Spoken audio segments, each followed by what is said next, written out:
Alam mo, sabihin ako sa'yo. Dahil pupunta kami, bakasyon sana kami ng summer. Sabi ng kapatid ko, bawal daw ang bata kasi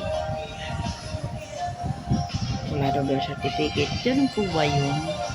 Pag bata mabiyahe, kailangan ng birth certificate.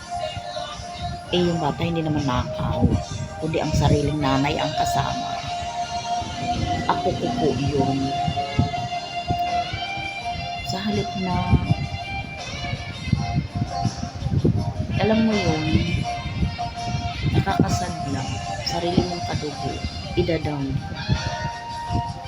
Yung, kaya nga ako lumapit kasi sila ang marunong, kasi ako walang pinag-aralan, wala akong alam sa ganyan. Ang sakit lang sabihin na hindi pwede ibiyahe kasi walang birth certificate, kasi nga ang totoo talaga gusto ko ipabinyagan yung bata. Say 5 years old na, wala pa rin binyag. Pinanganak naman tong apo ko ay sa Mindoro. Alam mo yung mga tao dumangyan, mabinyagan o hindi okay lang. Para sana maging Kristiyano, sasama ko sana sa summer. Kaso ito mga kapatid ko, ewan ko, hindi ko alam kung bakit ganun sila sa akin. Wala na akong ginawang masama sa kanila. Masama ba kung